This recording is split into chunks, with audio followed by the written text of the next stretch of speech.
Hola, buenas noches a los que se están uniendo. Vamos a dar 3 minutitos más para esperar a que entre todas las personas que se registraron. Pues iniciamos en 3 minutitos más. Gracias.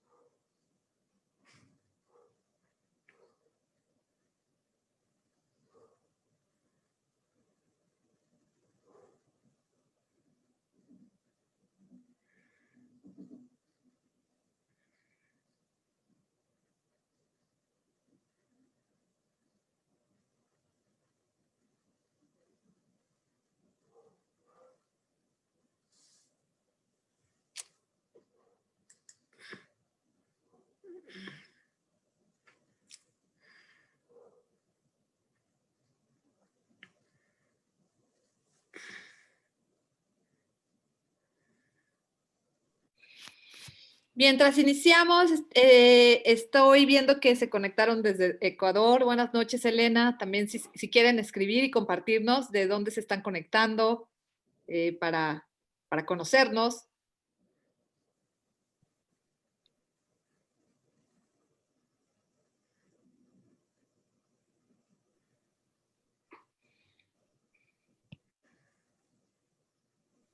Baja California. Adalberto de Ensenada, Vivian desde Lima, Perú, Mirna desde la Ciudad de México, Mauricio también, Silvana desde Chile. Buenas noches a todos. Fernando Córdoba de Chile, Sofía de La Paz, Bolivia.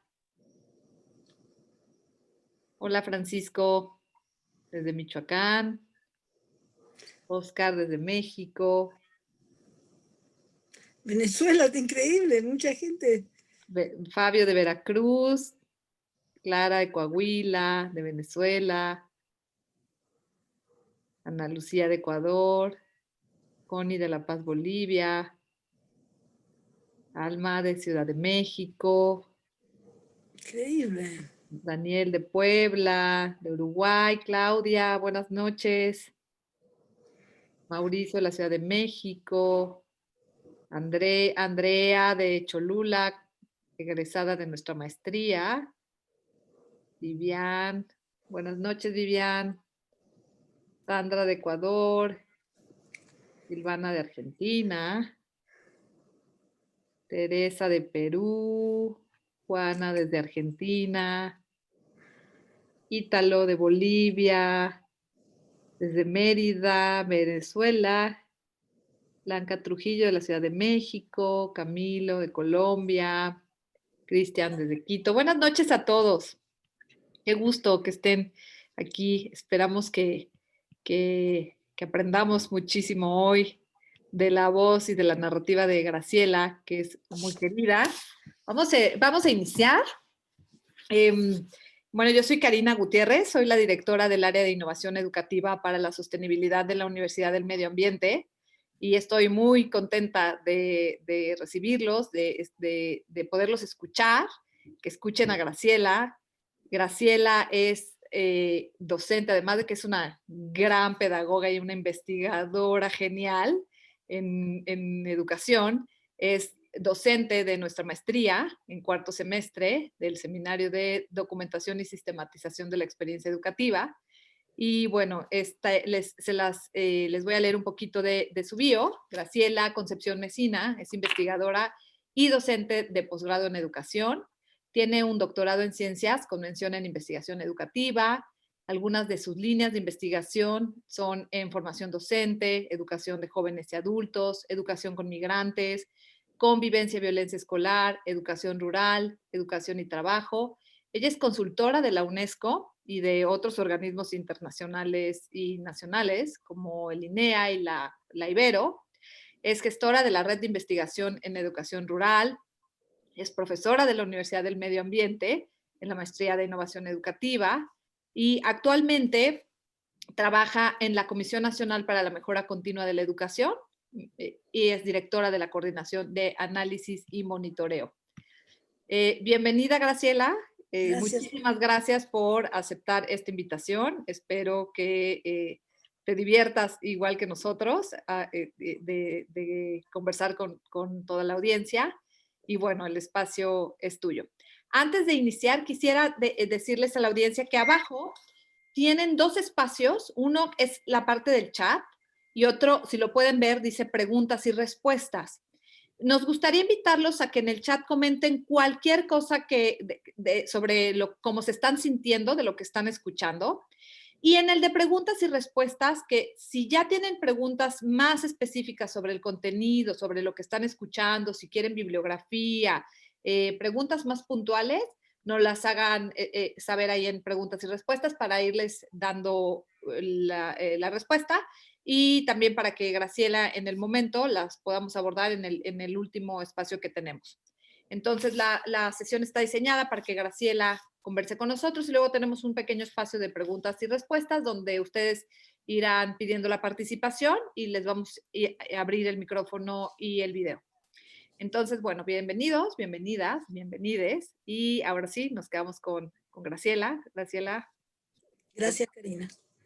Bueno, buenas noches, espero que me escuchen bien. Estoy usando el audio del video. Me dices, Karina, si se escucha. Se escucha perfecto, Graciela. ¿Se escucha perfecto? Bien. Bueno, es un tema que a mí un campo de conocimiento justamente que me parece fundamental siempre, pero también para estos tiempos, ¿no? Y lo primero que yo quiero plantearles es cómo nos salimos de una lógica de un saber instrumental, de aprender algo para algo, ¿sí? De aprender algo para algo y además hacer rendición de cuentas, ¿no? Y que esto se ha generalizado, no solamente en educación, sino en ciencias sociales y en el conjunto de las ciencias y hasta en la vida cotidiana, ¿no? Cómo estamos permanentemente diciendo, bueno, me conviene, no me conviene, no digo que yo lo haga, pero que hay por lo menos un grupo de sujetos que se manejan con esa lógica. Entonces me parecía que era muy importante como una manera de compartir lo que significa la maestría en la que estamos trabajando y la UMA en su conjunto, que hay una búsqueda de otra manera de hacer conocimiento. Para mí el conocimiento es una manera de existir, ¿sí? No es para algo. Aprendemos de todo, aprendemos de la vida, aprendemos de todo lo que nos rodea, de las plantas, de los seres vivos, de los animalitos, de las interacciones en la calle. Entonces, ¿cómo salirnos de un concepto de investigación asociado al saber profesional? Eso es lo primero que me gustaría plantearles. Y cómo además podemos trabajar la obra de los autores con una cierta independencia de su biografía, ¿no? Yo estaba anoche leyendo, no sé por qué, por esas cosas del destino que los libros llevan de unos a otros, y estaba leyendo un texto de Oscar Wilde, que se llama De Profundis, ¿no? Que él escribe en la cárcel. Estuvo 2 años en la cárcel acusado de homosexual, de sodomía. Y entonces, justamente después habla a su nieto, que todavía está vivo, entonces decía, le hacen un homenaje por un aniversario, y entonces hay un reclamo, digamos, de la familia, de decir, ¿cómo puede ser que la obra de él, que era una obra magnífica, queda oscurecida por la sombra de la biografía? Y esto es muy común, ¿no? O sea, se ha dicho muchas veces, bueno, que Freud hacía tal cosa, que Marx hacía tal otra, que Wilde hacía tal otra, y entonces nos quedamos en los detalles y en las anécdotas y nos perdemos la luminosidad de todos esos saberes que están presentes. Entonces serían 2 alertas que yo quisiera hacer. Acercarnos a las obras, Puede interesarnos así a título anecdótico, incluso no tan anecdótico, porque la biografía a veces nos dice cosas, ¿no? Nos dice cosas de bajo qué condiciones se produjo el saber. Pero distinto es tener prejuicios y negar la obra por alguna cosa que no nos gusta de la biografía del autor. Y lo otro es esta búsqueda incesante de lo instrumental. Y también la creación de un glosario, en cualquier ciencia, en sociología, en educación, de un glosario de lo que está bien y lo que está mal. Estas palabras, a pesar de que no estamos todavía en la iglesia y en la Edad Media, seguimos con ciertos dogmas, ciertos dogmas de fe. Estas palabras son valiosas, son políticamente correctas, y estas no lo son. Entonces, ¿cómo salirnos de todo eso y tener una actitud más libre en que empecemos el conocer como una forma del existir? Y junto con eso la narrativa. Fíjense, en el desarrollo de la humanidad, en el desarrollo de cada niño, de cada sujeto, hay un tránsito, ¿no? Del lenguaje oral al lenguaje escrito. Bueno, ¿cómo podemos garantizar? Y se va imbricando, por supuesto. ¿Cómo podemos garantizar que esto mismo suceda en nuestras vidas? Que nosotros transitemos hacia formas de relato, ¿sí? Desde el relato oral al relato escrito, al relato visual, y cómo valoramos el relato por oposición a la idea del dato, de la información, de la evidencia, ¿no? Y el relato tiene una densidad que nunca tendrá una respuesta precodificada, un indicador, ¿no? Una evidencia, porque justamente es puntual, y nosotros con el relato logramos extendernos en tiempo y espacio. Entonces, ese es un poco el sentido de lo que vamos a conversar juntos. En el mismo sentido, yo creo que nosotros tenemos que superar la idea de los géneros, ¿no? De preguntarnos, bueno, pero esto es una novela, esto es una poesía, esto es un ensayo, y entonces cuando hacemos eso de nuevo, matamos toda esa vitalidad que está presente en la obra. Cada vez más los géneros se mezclan, se integran, ¿no? Se disputan, se contrastan, y cada vez más podemos aprender de otros géneros. Yo generalmente, cuando tengo algunas cosas que hacer así, tareas de la oficina, leo cosas que no tienen nada que ver, e incluso también cuando estoy haciendo docencia, que no tienen que ver con el objetivo que tengo que resolver, ¿no? Y estoy en otra, y eso me ayuda muchísimo. Y entonces encuentro y descubro cosas que no pensaba ni encontrar ni descubrir, pero que se presentan. Y los libros y las bibliotecas, ven que estoy aquí yo en mi casa, en mi escritorio, son muy misteriosas, ¿no? Realmente un libro lleva a otro, y un autor lleva a otro. Y si sabemos hacer ese viaje, pues aprendemos a conocer muchas cosas. Pero necesitamos salirnos, ¿no?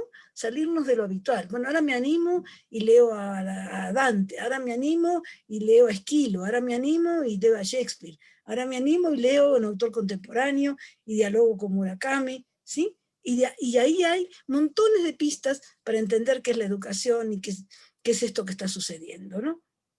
Yo creo que también en el mismo sentido, en esta búsqueda de distintos géneros, tenemos que pensar, no establecer rupturas entre ciencia y arte.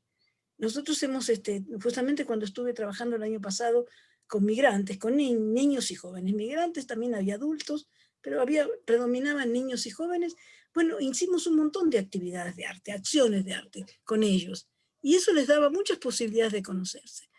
Y este año en la comisión también desarrollamos un taller que se llamaba justamente Arte, Educación y Emociones. Y bueno, el próximo año también va a estar público, ¿no? Son talleres públicos y gratuitos. Y entonces me parece que el arte es un camino, y el arte asociado a pensar y a comprender las emociones, a simbolizarlas, es un camino muy fuerte para el sujeto, y que nos da otras posibilidades, otros lenguajes, y que tenemos que animarnos, ¿no? Tenemos que animarnos a transitar y salirnos de esta idea de que hay un conocimiento abstracto, racional, ¿no? Una relación fines-medios, ¿no? Y medio-fines. Entonces esa es otra alerta, todo lo que el arte tiene para nosotros. Y cuando digo el arte, digo la música, los conciertos de cuencos, la música clásica, el cine, la pintura, la escultura, o sea, las múltiples formas de las instalaciones, o sea, hay mucho para ver en arte. Hacer arte con el cuerpo, ¿no? Como hacen los niños, que pintan con las manos, que pintan con lo que pueden. Nosotros también tendríamos que animarnos a hacer esos caminos. Y en todo eso, en esta idea de que el conocer, y que hay un lugar para la investigación en el conocer, y en el conocer que es un existir, ¿cuál es el lugar del sujeto? ¿Mm? Fíjense que si nosotros nos planteamos una investigación más profesional, más centrada en metodología, más vista como una metodología, como un camino predeterminado, hay muy poco lugar para el sujeto. Y en esto que les estoy diciendo yo, todo es posible, porque el sujeto puede crear muchas cosas, que incluso o el diseñador del curso o el que está haciendo la conferencia no lo ha previsto. El mensaje llega y el que lo recibe lo recibe de otra manera. Tiene otras resonancias. Entonces nosotros lo que tendríamos que mirar, cuáles son las resonancias de nuestros mensajes y qué huellas vamos dejando. Y eso nos saca de la idea de que, bueno, al final de este curso vamos a lograr tal cosa. o al final de esta investigación, o al final de este proyecto, y hay un objetivo general y hay objetivos específicos. Ustedes vieron cuando se planifica con marco lógico. Cuando se planifica con marco lógico hay toda una estructura, una descomposición analítica, ¿sí?, que nos aleja de eso. Hay un autor muy conocido y muy querido que se llama Carlos Escliar, y Carlos dice, bueno, cuando se tematiza, se pierde la experiencia. Si yo digo, bueno, vamos a hablar de Europa, y Europa se transforma en algo fuera de mí, en un mapa, en un territorio, en un lugar de guerra o de paz, como quieran verlo, está fuera. Pero si yo cuento y transito por Europa, hago la experiencia de Europa, me transformo en Europa, es totalmente distinto. Entonces, esta idea de que a veces decimos, bueno, tema de la conferencia, tal, vamos a vivir juntos una experiencia, intentemos que este rato que estemos juntos sea una experiencia para todos y que también les evoque a ustedes otras experiencias, ¿sí? ¿Y cómo hacemos para que en un proceso de construir investigación y de construir narrativa, el sujeto esté presente? Yo siempre hago ejercicios con los estudiantes y muchas veces a los estudiantes les cuesta ponerse en el lugar del sujeto, ponerse en primera persona y decir, a mí me pasa o me pasó tal cosa. Entonces empiezan a narrar. En la escuela hay mucha deserción, los padres funcionan de tal manera, pero él no está ahí. Él está contando algo que le pasó a otros. Y después también, y en esta etapa se ha hecho muy intenso esto, los discursos catastrofistas, ¿no es cierto? Que nos centramos en todo lo que no funciona. Yo otra vez estaba revisando la tesis de una compañera que era muy buena y era una compañera feminista y el texto era un texto que tenía un enfoque feminista, sin embargo, ella decía, bueno, nosotros los maestros que hemos traicionado nuestros ideales, yo decía, bueno, pero eso lo has hecho tú, ¿por qué esa hipergeneralización, no? Y además mostrar todo lo que no funciona. Y todo lo que funciona, ¿qué pasa con todo lo que funciona? Entonces también hay una invitación que, miren, crítica. Roland Barthes, que seguro lo conocen, que fue el padre, el que creó la ciencia de la semiología, él decía que criticar no es ser un criticón, que la crítica es desplegar algo, como si yo tuviera aquí en la mano un regalo y lo voy abriendo y voy sacando una capa y otra y lo despliego y lo desenvuelvo en toda su complejidad y en toda su singularidad. Y que esa es la crítica. Y entonces desde ese lugar en que vamos desenvolviendo algo y viéndolo en todas sus facetas, podemos entonces decir, bueno, podría ser de otro modo. Pero si no, si inmediatamente vemos todo lo que no funciona de algo, y además eso nos desalienta terriblemente, decimos, bueno, no hay nada que hacer, ¿no? Aquí no hay nada que hacer. Entonces, ¿cómo podemos pensar que hay mucho que hacer? En este momento, yo creo que eso es fundamental.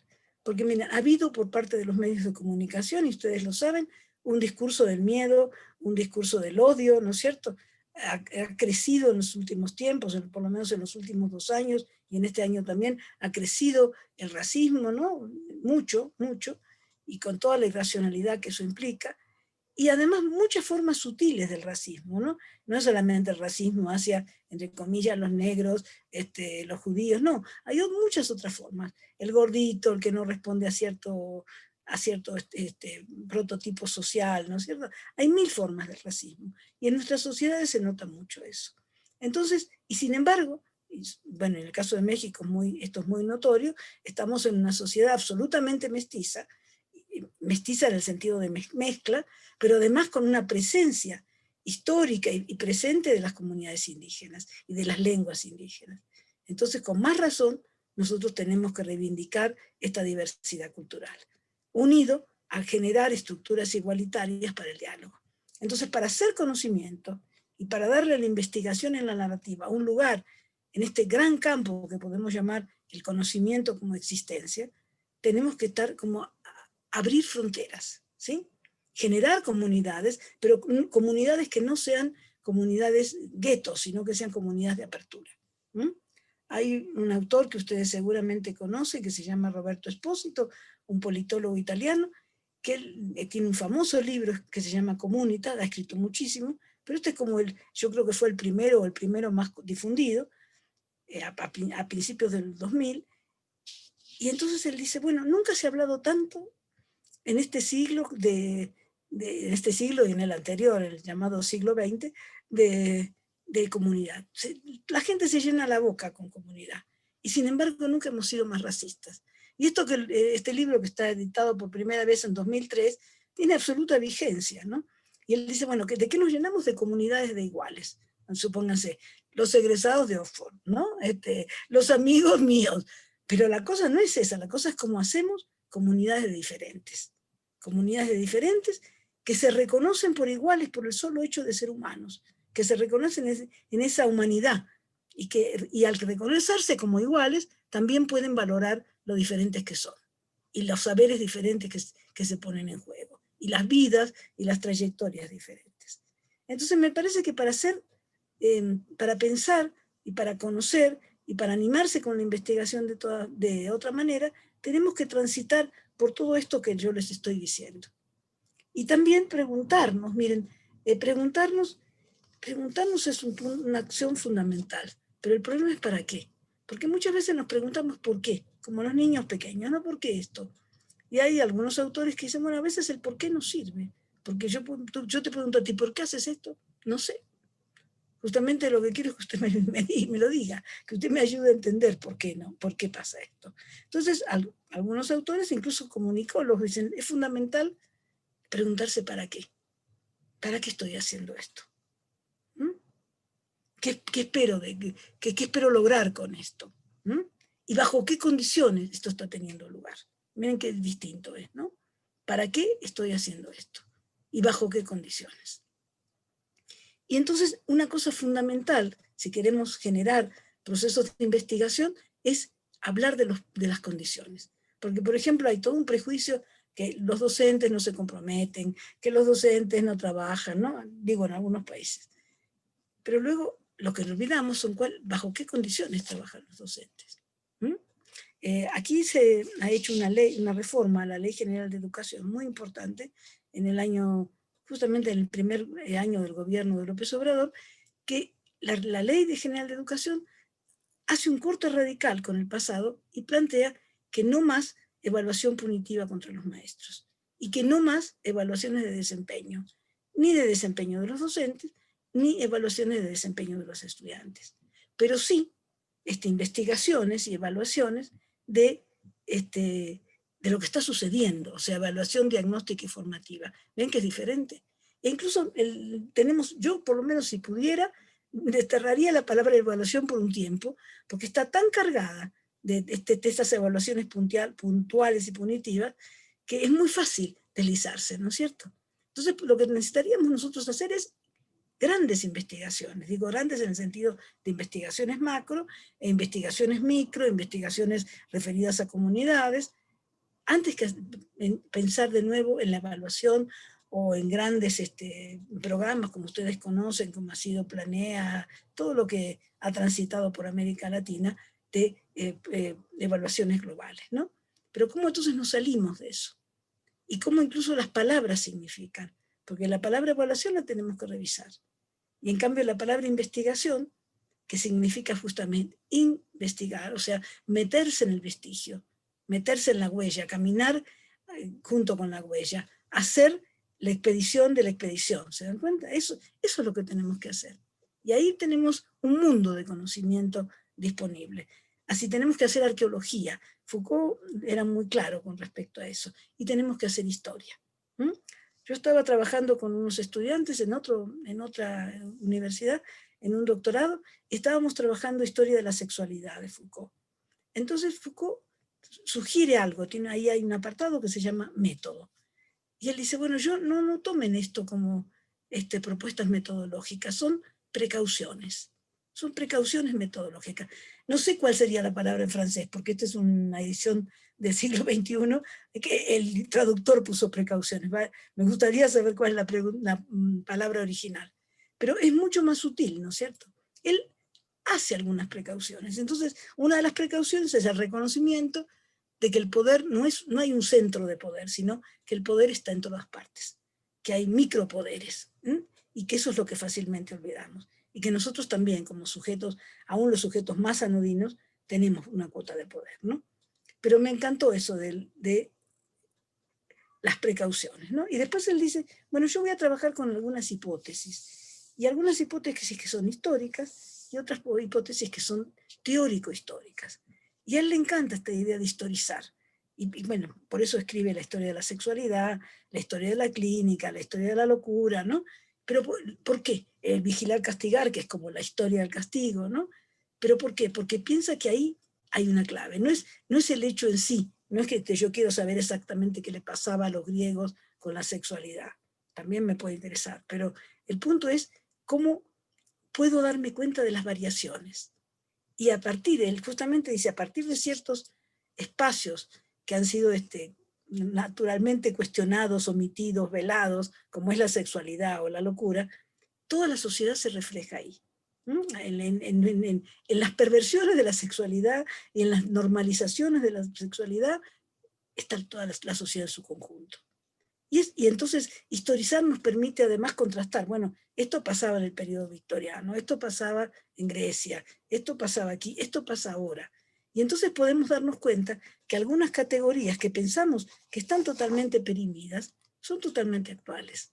¿Mm? Yo les voy a dar un ejemplo. Nosotros hablamos de la esclavitud y pensamos que es una institución que fue derogada hace mucho tiempo. Hay autores que dicen que no. ¿Mm? Nosotros si pensamos en el trabajo de hoy, en el trabajo asalariado y en el régimen del salariado, ¿no? Como que hay un predominio de personas que tienen un salario, cada vez menos, ustedes lo saben, cada vez más trabajo informal, pero el régimen del salariado es otra forma de la esclavitud, solo que mucho más sutil. ¿No? Ustedes me dirán, no, pero lo que sufrían los esclavos en el siglo, no sé, 4 o en el siglo 11, en el siglo 12, nosotros no lo sufrimos. No, no sufrimos eso, pero tenemos otras formas de sufrimiento. Y sobre todo que empieza cada vez más a ver, y eso también pasaba en Grecia con los esclavos y en otras sociedades, está el ciudadano de primera y el ciudadano de segunda. Y aquí también, aquí hay no solamente primera y segunda, hay varias categorías, ¿no? Y entonces tenemos que reconocer nuevas formas de la esclavitud. Lo que pasa es que nosotros naturalizamos lo que es democracia, la democracia representativa, vemos sus cosas buenas, pero entonces nos olvidamos de ver, bueno, ¿qué pasa en la democracia? ¿Qué pasa con el disenso en la democracia? ¿Qué pasa con el desacuerdo? ¿Qué pasa en las instituciones de un país democrático? ¿No? Y olvidamos eso. Miren, hay un autor, Willy Thayer, que es chileno, que es filósofo, y él escribió unos artículos hace años, les estoy hablando de los años 90, muy interesantes, sobre la relación entre democracia y dictadura. Entonces él decía, bueno, sí, se acabó la dictadura de Pinochet y empezó la democracia.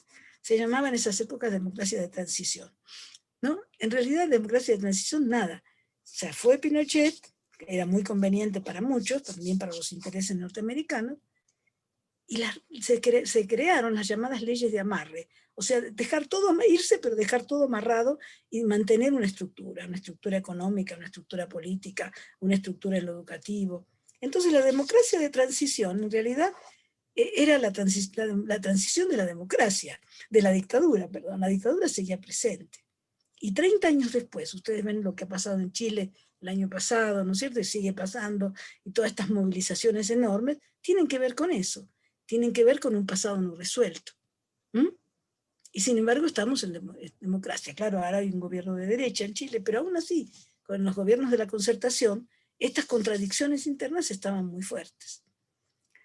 Benjamin dice justamente eso, que cuando hay algo no resuelto, eso no resuelto surge como un grito y surge como una rebelión, ¿no? Y cuando yo leí eso en Benjamin, que a él le encantaba la historia también, en Walter Benjamin, porque una vez escribí Benjamin en un documento y la correctora de estilo pensó que era un nombre Benjamín Juan, no, era Walter Benjamin. Entonces estoy hablando de Walter Benjamin. Él dice, bueno, es ese pasado no resuelto irrumpe como un grito en el presente, pero irrumpe desde el presente. Es el presente el que convoca ese pasado, porque justamente no está resuelto. Entonces ustedes pueden ver muchas cosas, que todo esto que está pasando en Europa, todos estos conflictos fuertísimos, tienen que ver con un pasado no resuelto. Tiene que ver con una Europa colonialista que nunca resolvió eso y que no lo sigue resolviendo, ¿no? Y bueno, como les daba el ejemplo de Chile. Entonces, eso es hacer investigación, ¿se dan cuenta? O sea, poder unir presente, pasado y futuro. y ver que en el presente está todo, en el presente está el pasado, en el presente está el futuro, pero nosotros tenemos que ser capaces de ver. Si hay algo que le corresponde hacer a los investigadores, entre comillas, llamados así, es ver eso que está ahí a la vista, pero que no lo vemos, que se oculta, pero se oculta porque no tenemos la capacidad de ver. Es como que necesitamos poner un zoom para ver más. Justamente Gertz, un gran antropólogo, el padre de la etnografía, él dice, bueno, nuestra responsabilidad, suena al principito lo que les voy a decir, nuestra responsabilidad es hacer visible lo invisible, eso que está oculto, que está naturalizado, que decimos, bueno, aquí así es, si no te gusta, te vas. A mí me han dicho a veces, como he vivido en varios países siendo extranjera, entre comillas, si no te gusta, ándate. Eso me lo han dicho, ¿no? Como una gran agresión, una gran falta de empatía con los extranjeros que a veces, fíjense, ¿por qué a veces los extranjeros nos animamos a decir cosas, incluso también podemos ser groseros en eso? ¿Por qué? Porque tenemos la posibilidad de tener otro marco cultural desde el cual mirar. El turista, el extranjero, el migrante, tiene esa posibilidad, tiene más, más referencias alternativas que el que está afincado, que el nativo. Entonces nosotros tenemos que jugar con las categorías del nativo y con las categorías propias, ¿no es cierto? Y mirar. Bueno, estas son algunas de las propuestas que yo quería presentarles así muy rápidamente. Y entonces hay una categoría clave que es naturalizar versus desnaturalizar. Yo creo, y cuando les digo yo creo, por supuesto que no soy yo, porque hay grandes pensadores, ¿no? que han pensado esto mismo y que me han nutrido, que seguimos siendo profundamente metafísicos. Y eso lo dice Derrida, pero también lo dice Borges, ¿no? Y entonces, ¿qué nos pasa? Que tenemos categorías fijas. Las categorías fijas son hombre, mujer, cuerpo, mente, cuerpo, alma, desarrollo, subdesarrollo, democracia, dictadura. Entonces, lo que no tenemos la capacidad es de mirar los tránsitos. ¿Qué hay entre dictadura y democracia? Bueno, hay una dictadura blanda, podríamos decir que ha habido dictaduras blandas, o sea, aún menos crueles que otras y más que se pudieron manejar mejor la violencia para sobrevivir, y que hay democracias muy cercanas a la dictadura y otras democracias no tan cercanas. Y que hay pueblos que tienen más capacidad de enfrentarse y de animarse y de rebelarse y otros no. Y hay muchísimas condiciones históricas muy complejas que explican estos procesos o que dan cuenta de estos procesos. Pero sin embargo decimos democracia, y democracia es como una categoría universal, como ha hecho Piaget, que yo lo valoro muchísimo, pero él dice, bueno, los niños transitan del estadio tal al estadio tal y llegan al estadio operatorio, todos los niños, o hay condiciones culturales. Cada vez más los psicólogos cuestionan los estadios de la inteligencia de Piaget, y dicen, bueno, pero hay que adaptarlo a los contextos culturales. Entonces, estas son las cosas que tenemos que ver, y tenemos que mirar los sentidos en el lenguaje. Tenemos que mirar las palabras. A mí, si hay algo que me encanta, es mirar la etimología de la palabra y mirar los usos de la palabra. Hay una mujer maravillosa que le tocó vivir en la época de Franco, que nunca pudo ser promovida, porque Franco sabía que ella y su marido no se fue nunca de España y se quedó. Y ella escribió el libro el gran diccionario de uso del español. 2 tomos que siguen, todavía se actualizan y se siguen vendiendo y son muy valiosos. E imagínense los años en los que lo escribió. No había ordenador. Acumuló todo eso, ¿no? Escribiendo a mano y luego escribiendo a máquina. Fue un trabajo maravilloso. Pero cuando nosotros vamos y buscamos ahí, a ver qué quiere decir esta palabra, y ahí están muchísimos significados que nos nutren, que nos guían, ¿no? Que nos permiten pensar.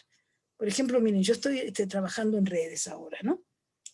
Intentando hacer algunas redes. Y entonces la palabra red es muy sugerente. No tomé el recaudo de traer un vaso de agua. Y se me seca la garganta. La palabra red es muy sugerente, y bueno, están las redes sociales, y todo el mundo dice, bueno, las redes tienen sinergia, las redes tienen potencia, yo estoy de acuerdo, ¿eh? Las redes son maravillosas, unen comunidades, como nos pasa con las neuronas, bueno. Pero miren, si ustedes piensan también en la palabra red, red también es el pescador que lanza la red para cazar algunos pescaditos, ¿no? O sea, para atraparlos, para encerrarlos en su red y sacarlos del agua y obviamente estos animalitos van a morir. Entonces también hay una idea de encierro en la red. Y bueno, y se nota muy bien en Internet, ¿no? Estamos muy abiertos y estamos muy encerrados. Entonces yo creo que cuando estamos viendo la palabra red, no es solo la red que se abre, también es la red que se cierra.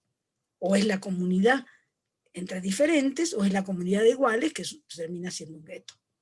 Entonces, no, las palabras nos orientan en el pensar. ¿Y en qué pensar? ¿Mm?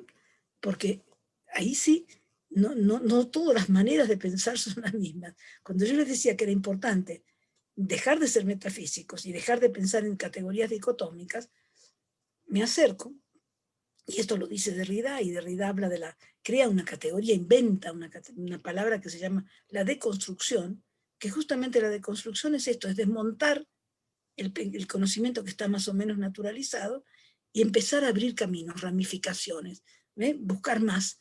Después también Deleuze va a hablar del rizoma, ¿no? De cómo nos abrimos a múltiples maneras de conocer. Pero entonces, en ese proceso de abrirnos, la pregunta es ¿para qué y cómo? ¿No? Y Heidegger, que antes que Derrida, hablaba de destrucción. En cambio, y Nietzsche, ¿no? O sea, la destrucción era eso, era hacer estallar los conceptos. Ahora sonaba como muy violento, destrucción. Entonces, elige Derrida deconstrucción. Pero la idea es la misma, es hacer estallar el concepto y mostrar todas las variaciones y todas las transiciones. Y romper esta lógica de que esto es así o así. Ahora fíjense por qué es importante. Cuando yo ayer leía las peripecias que pasa y lo que sufre este hombre en la cárcel, Oscar Wilde, todo por ser homosexual. No sabemos, no hay pruebas suficientes si realmente fue un homosexual físico, un homosexual espiritual, no sé, ni me interesa saber averiguarlo. Pero por eso fue a la cárcel. ¿Mm? Y todavía, estamos hablando de los últimos años del siglo XIX, ¿no? Él muere en 1900, ya habiendo salido de la cárcel. Pero en los años 50, y hay películas que lo documentan, la policía entraba a los baños públicos, donde se reunían sí los homosexuales para tener alguna forma de encuentro, y los llevaban presos en los años 50. Ahora, ha habido mucha agua, ¿no? Después de eso, y ahora está un poco más aceptado. Pero sigue habiendo hombres y mujeres machistas que hablan de los maricas, y hay mil maneras de nombrarlos en forma despectiva, ¿no? Y que, bueno, se tienen que aguantar porque ya como el tiempo ha pasado y la sociedad ha legitimado otra manera y otra apertura, no pueden ser tan, tampoco pueden ser tan violentos porque se volvería sobre sí mismos, ¿no? Pero el diferente sigue siendo algo que a mucha gente le molesta. Volviendo, tengo dos ideas. Adorno, hágame acordar que quiero hablar de Heidegger.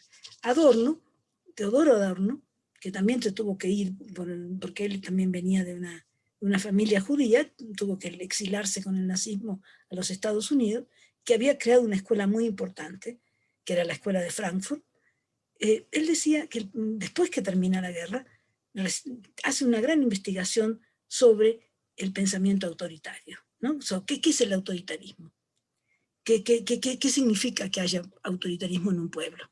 Y la conclusión que él saca es que el autoritarismo se relaciona con no tolerar la ambigüedad. Entonces yo necesito decir, ¿esto es blanco o es negro? Y hay mucha gente que te dice, bueno, dime, ¿es así o es así? Y que no le gusta que no le diga, mira, es así, pero también podría ser de otra manera. O hoy lo veo así, pero dame chance de que a lo mejor mañana o en 10 minutos más pueda cambiar de punto de vista. Eso no se acepta. Entonces él dice que la personalidad autoritaria es uno de los primeros, el primero que hace escalas de actitudes, construye escalas de actitudes, para mostrar cómo la personalidad autoritaria maneja la ambigüedad, o no la maneja, ¿no es cierto? No la tolera. Bueno, eso sería algo que tendríamos que pensar. ¿Cómo podemos ser más flexibles en la construcción del mundo, en nuestra mirada del mundo, ¿no? Y lo relaciono con Heidegger. Heidegger diferencia, tiene un libro precioso, tiene muchos libros, pero tiene uno maravilloso que se llama Serenidad. que además hay libros que son absolutamente vigentes, y esto fue escrito en los años 50. Entonces él dice que el pensar, hay un pensar que es de sacar cuentas, un pensar instrumental, de bueno, a ver, ¿qué pasa si me voy de vacaciones? ¿Qué ventajas tendré? A lo mejor conoceré a alguien, a lo mejor me voy a, no sé, se me va a mejorar la piel porque está un poco reseca, ¿sí? Ese pensar, o si pongo la plata en interés y me pasa tal cosa, ¿no? Ese pensar instrumental, ese pensar que además se transforma en listas, en registros. Yo hago una lista de todas las cosas que tengo que hacer hoy, después voy checando. Y hay otro pensar que se llama reflexivo, y que dice que cada vez es menos frecuente. Y entonces en los años 50 dicen, nunca ha habido tantos informes como en estos tiempos, y sin embargo cada vez hay menos pensar reflexivo. Ahora, esto es totalmente válido para lo que nos pasa ahora, ¿no es cierto? Entonces, yo todo lo que les estoy diciendo es una invitación al pensar reflexivo. Y el pensar reflexivo, ¿saben? Una de las principales cosas que hace es aceptar el misterio. Y aceptar que yo no puedo tratar al otro como si fuera un objeto. No puedo partirlo, medirlo, evaluarlo, observarlo, ¿sí? Y aunque lo intentara, siempre algo se me va a escapar. Y eso es lo interesante, que el sujeto se escapa. La realidad se escapa, la realidad se escapa a todas las mediciones, a todas las metodologías, a todas las estrategias que intentamos hacer. La realidad es mucho más rica, más compleja. Hay un cuento muy interesante que luego Lacan lo toma, un cuento de Poe sobre la carta robada, que ustedes lo deben conocer. Es un cuento muy, muy lindo porque está la mujer del rey, que tiene un amante, y tiene una carta del amante, y justo cuando está ella en su recámara, con la carta así, infraganti, aparece el primer ministro, que es su enemigo, y él se da cuenta de dónde viene esa carta, y quiere sacársela. Y ella no puede hacer nada, porque él, como ella la tiene en la mano y la pone en la mesa, él pone otro papel suyo arriba de la carta y se lleva a los dos. Y ella no puede decir nada porque si le dice, se llevó mi carta, le dice, ¿de quién es la carta? Todo queda al descubierto. Entonces viene todo un proceso policial de parte de la reina para recuperar la carta. Y no hay manera de recuperarla, la carta no se encuentra. Entonces dicen, bueno, ¿será que la lleva todo el tiempo encima? Bueno, no se sabe dónde está la carta. Hasta que aparece Dupin, que es el investigador interesante, y a diferencia de la policía había recorrido, como dijéramos así, milímetro por milímetro, incluso rompía los muebles, abría las patas de los muebles, después los pegaba de nuevo, claro, es un cuento. Y no, nada, en ninguna parte estaba la carta. ¿Y dónde estaba la carta? Al final, Dupin enseguida se da cuenta. La carta estaba, igual que en el caso de la reina, a la vista. Entonces, el ministro tenía la carta ahí arriba del escritorio, junto con otros papeles aparentemente anodinos, ahí estaba la carta. Pero nadie había buscado ahí, porque ¿quién va a buscar unos papeles ahí que si están ahí no están guardados? ¿No? ¿Se dan cuenta? Entonces quizá eso es una buena cosa. Hay la gente que tiene su, ¿cómo se llama? La caja fuerte, ¿no es cierto? Después pierde la clave, no sé, le pasan mil cosas con la caja fuerte. Y luego están los que tienen las riquezas a la vista, ¿no? Y las comparte además. Entonces, creo que tenemos que generar nuevas formas de conocer. Las formas están, tenemos que descubrirlas, transitarlas más, porque además, por lo menos como me enseñaron a mí, cuando estudié sociología, que yo a veces me aburría enormemente. Me pasaba lo mismo en la primaria. Yo decía, esto es la sociología, ¿no? Y bueno, terminé la carrera.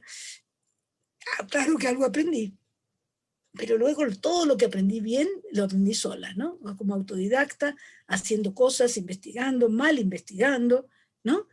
Y dándome cuenta que eso que me habían enseñado, además eran los grandes jerarcas de la investigación, los que eran mis profesores, ¿no? Pero nos hacían, el mundo se transformaba en matrices, en cuadros de doble entrada, en cuadros de 3 variables, 2 variables, el espacio de propiedades que decía Lasserfeld, ¿no? Y la realidad no es así, la realidad no es cuadriculada. Sin embargo, las salas de clase aún todavía pretenden ser matrices, ¿no es cierto? Hileras y filas. Y cuando vamos a hacer un trámite, qué sé yo, nos quieren reducir a la estructura de la fila. Yo me acordaba cuando los primeros años que viví en Venezuela, que yo venía de un mundo, además hasta había estado la dictadura argentina, ¿no? Entonces estábamos muy cuadriculados. Y entonces la gente estaba esperando una buseta en Venezuela, que además no era un bus grande, era una pequeña buseta. Esperando en una esquina, nadie se afila. Llegaba la buseta, se sube el que puede. A veces respetaban a las mujeres, había un cierto respeto por el que había llegado antes. Pero no había fila, había un grupo de gente esperando juntas, ¿no? Y hablando y conversando. Y además a mí me parecía maravilloso, porque nos sentábamos y era un clima templado, el de Caracas, no era así un calor grande, pero había un clima muy bonito, como una eterna primavera, la gente estaba con manga corta y tú te tocabas con el otro, ¿no? Y nadie se corría, no es que la gente sea así, como me voy a tocar con este desconocido, no, la gente se quedaba, tampoco estaba frotándonos, ¿no? Sino que simplemente eso era parte de la vida. Y a mí todo eso me parecía maravilloso, porque en Argentina hay una cosa así, ¿no? Había por lo menos de mantener un poco la distancia, ¿no? Con el otro desconocido. Entonces ven que también esto que les estoy diciendo del conocer cómo existir, tiene que ver con cómo nos relacionamos con el otro. Si el otro es alguien que cuenta para mí, o el otro es simplemente un objeto, alguien que me molesta, quiero subir al bus y se interpone en mi camino. ¿Mm? Y justamente los llamados filósofos de la alteridad, Levinas es uno, y es el padre, digamos, dice, bueno, yo tengo que hacer las cosas para nada, no para que me reconozcan, para que me den un premio, para que esto, para el otro, sino para nada. ¿Mm? Y entonces, ¿cómo trabajamos el saber? Para nada. Y nos relacionamos con el otro para nada. Y por supuesto, cuando nos relacionamos para nada, el universo se expande, ¿no? El universo de conocimiento, el universo amoroso, o sea, todo se expande. Eso también lo vamos a ver, por ejemplo, en los pequeños espacios de las entrevistas. En las entrevistas, una responsabilidad del investigador es siempre que tiene que demostrarle, sin palabras, pero demostrarle y mostrarle al otro que lo valora tal cual es. ¿Mm? Es así como decirle, yo te amo incondicionalmente, como tú eres, no como me gustaría que fueras, ¿no? Imagínense cuando nosotros trabajamos con gente que no sé, si yo nunca he trabajado en prisiones, he trabajado en muchos lados, pero no en prisiones. Pero me puedo imaginar lo que significa trabajar en prisión. He leído artículos de gente que lo hace, ¿no? Y bueno, justamente el rapport, la buena relación, las posibilidades de cambiar juntos, de transformarse, tienen que ver con el respeto al otro. Yo no tengo que acordarme que este tipo es un asesino serial que si no estoy atenta me va a clavar un cuchillo, porque si voy así, con esa aprensión, por supuesto que ahí la relación no va a tener lugar, ¿no?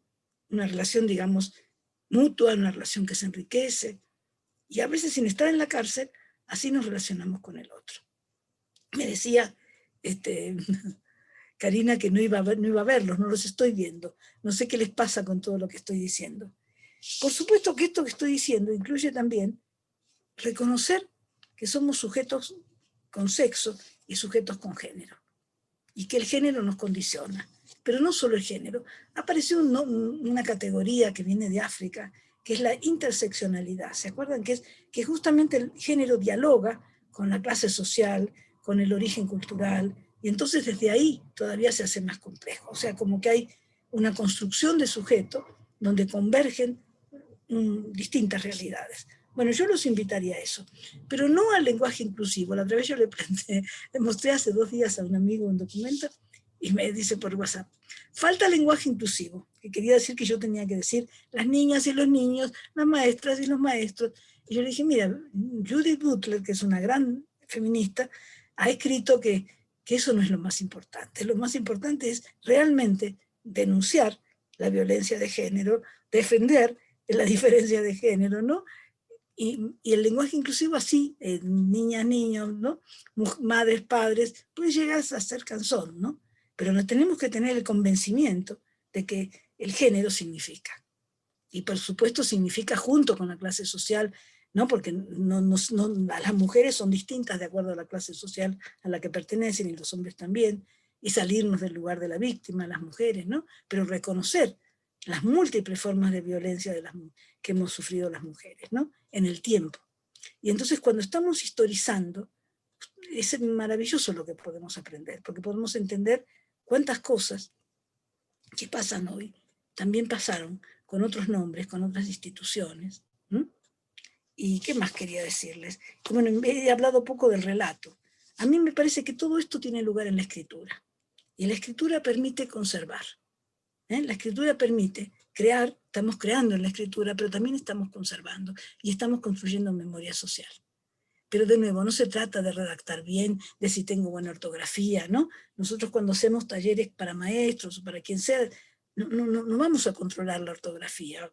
Intentaremos que, bueno, que mínimamente tengamos un lenguaje relativamente universalizado, pero no ese es el punto. El punto es cómo escribimos desde nuestro ser, desde lo que somos, de lo que realmente somos, no de cómo hay que escribir de acuerdo a ciertas reglas preestablecidas. ¿Mm? Y esa escritura que es una escritura de sujeto, es tremendamente poderosa. Y les vuelvo a decir, une pasado, presente y futuro. Yo siempre recomiendo escribir, pero por supuesto escribir viene junto con leer. Borges decía, yo más que un buen escritor, y era un gran escritor, soy un buen lector. Y bueno, él sí que era un buen lector, era maravilloso y hablaba varios idiomas, y bueno, y hablaba griego y sabía, yo no hablo ni griego ni latín, me hubiera encantado, pero me ha faltado el tiempo realmente. O no he tenido esa disposición. Y no he pertenecido a la generación de Borges, ni he tenido la clase social de Borges tampoco. Así, hay una serie de condiciones que nos permiten algunas cosas y otras no, ¿no? O la biblioteca del padre de Borges, ¿no? Que no era la biblioteca que tenía mi papá. Entonces, todas esas cosas son las condiciones en las cuales nos desenvolvemos. Pero la narrativa nos da esa posibilidad de acercarnos a las novelas y ser nosotros novelistas de nuestros propios relatos, aunque estemos hablando de algo que a lo mejor es medio aburrido, pero que se hace no aburrido en tanto lo empezamos a amar y lo empezamos a trabajar y lo empezamos a reconocer en la escritura. Yo no sé si quieren que ya pare, porque estoy casi en los 50 minutos, Karina.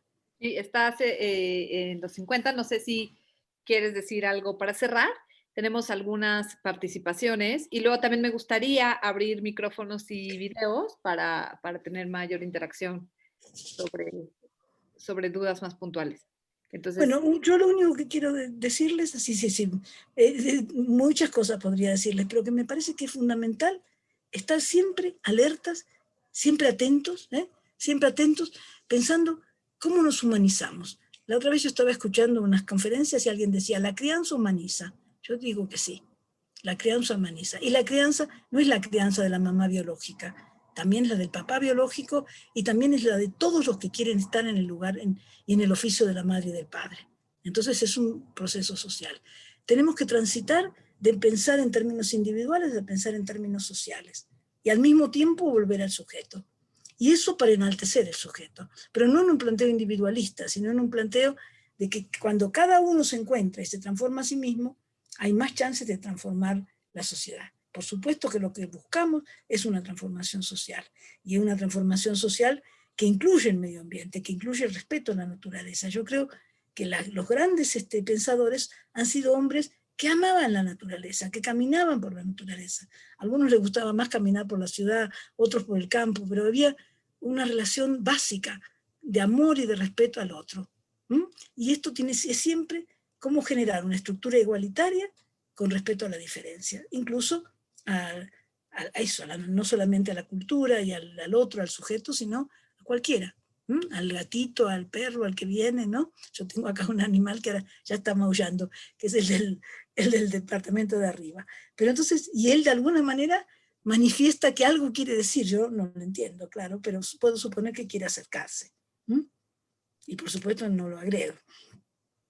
Entonces, eso es lo que tendríamos que hacer nosotros. Los animales se animan, ¿no? Este animal viene y me mira como si estuviera en su casa, ¿no? Y no es su casa. Pero él tiene esa elegancia y esa capacidad para presentarse.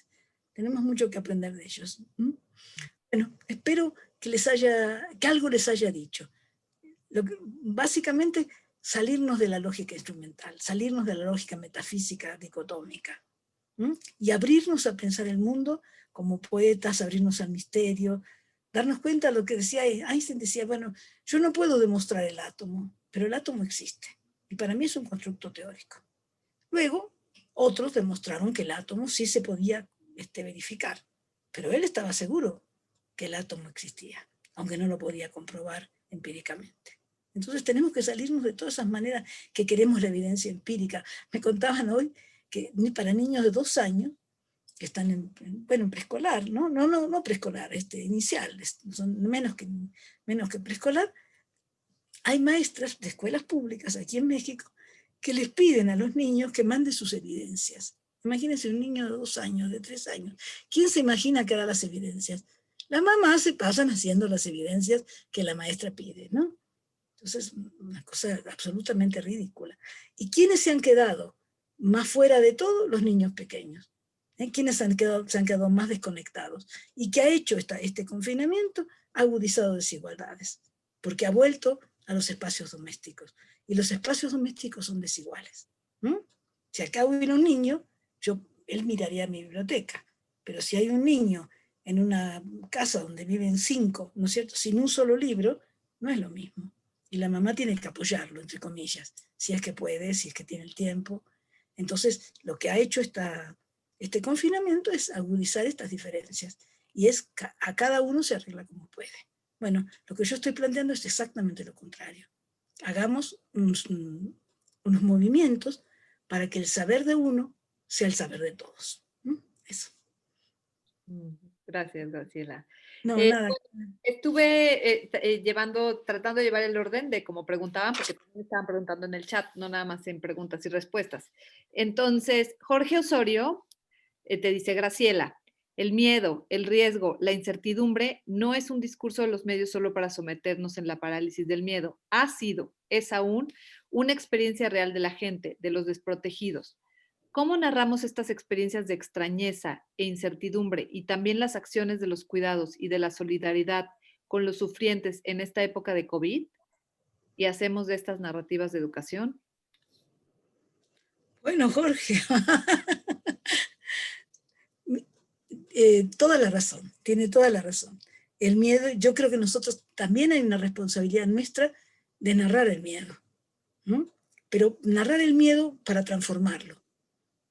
Creo que esa es la diferencia. No es el miedo de no salgas de tu casa, o el miedo falso de, ustedes vieron las consignas de la OMS incluso, ¿no? Lávate las manos, sana distancia, ¿sí? Resulta que hay gente que no tiene agua para lavarse las manos y no puede mantener la sana distancia. Entonces, son medidas para la clase media. Entonces, así como pasa eso, también medidas que no son incumplibles para algunos grupos, para los más vulnerables, también tenemos una instrumentalización del miedo. Yo creo que sí, que por ejemplo, una investigación que se concentra en los derechos humanos, que se concentra, qué sé yo, en qué pasó a la gente en la dictadura, por ejemplo, qué significó. A mí me costaba muchísimo. Yo vivía en Venezuela y leía los testimonios de Amnesty. Me costaba muchísimo leerlos, pero me obligaba a leerlos, porque digo, yo necesito leer esto, ¿no? Y cuando ahora estuve en el año pasado, en la Navidad pasada, estuve en Buenos Aires, en el museo, bueno, era ustedes lo conocen, la gente argentina y los chilenos lo conocen, era la mecánica la Escuela de Mecánica de la Armada, que fue un centro de tortura importantísimo y terrible, ahora es un museo. Entonces yo entré al museo y por lo que me pasó es que me puse a llorar, no pude evitarlo, ¿no? No pude, y llegó un momento que ya no podía más, no podía seguir mirando los testimonios, pero ahí estaban. Y si uno va a República Dominicana, Santo Domingo, hay un museo también, y acá también hay un museo, ¿no? Hay un museo de los genocidios. Entonces, yo creo que esos museos tienen una función fundamental. Eso es una narrativa que nos enseña, aunque lo conozcamos, pero hay gente que no lo sabe, hay gente que lo ignora. Miren, acá está el gato, ¿ven? Aquí está. Viene a saludarme, qué bárbaro. Bueno, entonces, eso es, no sé, Jorge, si te contesto. Yo creo que hay una responsabilidad de sistematizar todas esas experiencias para que sean conocidas, pero para que se generen a partir de ahí otras formas de solidaridad. Y es distinto del otro miedo que yo estaba hablando, que es instrumentado y es para detenernos y para bloquearnos. No sé si te contesté. Graciela, hay, en preguntas y respuestas, un espectador que no tiene nombre, pero te felicita y pregunta, ¿necesariamente debemos objetivar las investigaciones? ¿Los jurados deben exigir que la investigación exprese objetivos? La objetivación es parte de la investigación. Siempre que estamos escribiendo en una narrativa, algo que es mi subjetividad se plasma en una objetividad, en una externalidad. Pero de ahí a que pretender que tengamos que pensar en objetivos, lo que pasa es que tenemos esa estructura. Acuérdense que las universidades tienen formatos de tesis incluso, ¿no? Y nos exigen el objetivo general, el objetivo específico, la fundamentación, y todo eso que hace desmenuza y fragmenta y pulveriza esta realidad compleja. Ahora, también un objetivo nos puede orientar. Depende cómo hacemos el objetivo, para qué lo hacemos, pero hay exigencias académicas y de los académicos que establecen, que ponen distancia. Yo justamente lo que cada vez estoy más convencida que tenemos que salirnos de hablar el especialista y el maestro. Aquí incluso se ha hablado del maestro como el práctico, y el investigador es el especialista, ¿no? Y es el que está en el lado de la teoría. Y yo creo que tenemos que crear figuras en tránsito, un maestro investigador. Ha sido objetado también esa categoría, pero me gusta más. Es un maestro que al mismo tiempo investiga y reflexiona, ¿no? Y es un investigador que vive en la comunidad, que no está haciendo las cosas desde su escritorio. Entonces, eso, necesitamos, podemos transformar los objetivos en orientaciones y en algo que nos da un norte, pero no en una cosa predeterminada y que obligue, y que formatee el proceso, ¿no? No sé si contesto, discúlpenme, no soy muy buena para esto, para las preguntas y respuestas. Ok, bueno, hay otra, pero creo que sí está funcionando. De cualquier forma, ahorita voy a tratar de abrir también micrófonos. Bueno, Vivian Solano te pregunta, ¿podrías dar algunos ejemplos de esas nuevas formas de conocer y nuevas formas de contar ese conocimiento?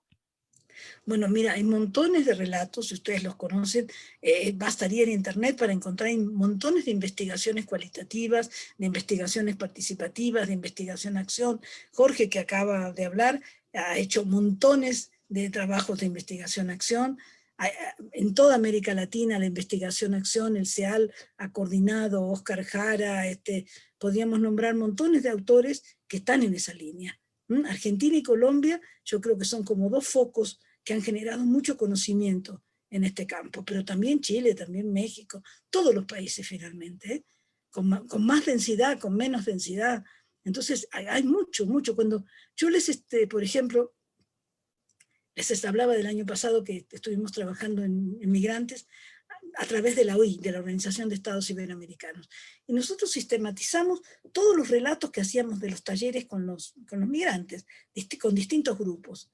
Pero luego los contextualizábamos. Y entonces también teníamos un capítulo en el informe que era mostrar un poco qué pasaba con las políticas migratorias a nivel macro, ¿no? Justamente estábamos trabajando en la frontera sur, o sea, la frontera con Guatemala. Entonces, en particular qué pasaba ahí, pero qué pasaba a nivel de todo México y de la relación con Estados Unidos. Entonces trabajábamos en varios niveles, pero intentábamos recuperar los lenguajes y las palabras de la gente, y no determinarlos con nuestras categorías, que es lo que a veces pasa, ¿no? Gracias. Jorge también preguntó, bueno, narra y luego pregunta, que si podríamos seguir investigando y narrando sin consuelo luego de 23,000 muertos en 8 meses en Chile. ¿Cómo narrar la muerte de los extraños para consolarnos y hacer un duelo colectivo? ¿Cómo narrar el duelo? ¿Cuántos muertos en México? ¿Hay consuelo y reparación o todo sigue igual? Bueno, Jorge, estás tremendo. Mira, yo creo que el duelo es necesario, pero también es necesario seguir viviendo, ¿sí? Acá hay 120.000 muertos, no sé, 113.000, yo ya no llevo la cuenta, hay muchos, muchos más que en Chile. Pero sin embargo, nuestra responsabilidad de los que quedamos vivos no es olvidarnos de los muertos, sino recuperarlos como testimonio de que esto no puede ser, que estos muertos son gratuitos. Pues yo, por ejemplo, creo que hay protocolos demasiado intrusivos, creo que hay, por supuesto, una destrucción previa del medio ambiente que ha permitido que el COVID florezca de esta manera, ¿m? Que hay desigualdades sociales que han facilitado que tengamos todos estos muertos y que tengamos que pasar por todo esto. Sí, yo creo que hay que hacer un duelo social, como se hizo un duelo con las dictaduras, pero también tiene que ser un duelo que nos lleve hacia adelante. Nosotros necesitamos, cada uno de nosotros, los que estamos vivos, y por los muertos, ¿eh? Seguir adelante. O sea, es como ponernos poner a los muertos adelante para seguir. Miren, hay un texto maravilloso de una, supongo que lo conoce Jorge, de Pilar Calveiro, que ella narra su historia cuando ella estuvo secuestrada, justamente ahí en la Escuela de Mecánica de la Armada. Y narra, usando incluso categorías de Foucault, su experiencia. Y entonces hay un prólogo de Juan Gelman, que ustedes lo deben conocer, que es un poeta, y Gelman dice, con este libro salen de la escuela dignificados, no solamente sale Pilar, salen los vivos y los muertos. Los muertos también salen y se dignifican en la escritura. Yo les recomiendo que lean ese prólogo, ¿no? Y ahí también hay una alabanza a la escritura. Yo creo que eso es lo que hay que hacer, Jorge. Hay que dar testimonio para poder decir, esto podría haber sido diferente. No era necesario elegir entre matamos al viejo de 80 y lo desconectamos y entonces le damos... No era necesario nada de eso. Pero evidentemente aquí hay responsables muy serios, ¿no? Están los gobiernos, las OMS, todos esos organismos que han adoptado ciertas maneras de enfrentar el confinamiento. Y hay desigualdades previas brutales que hacen posible todo esto.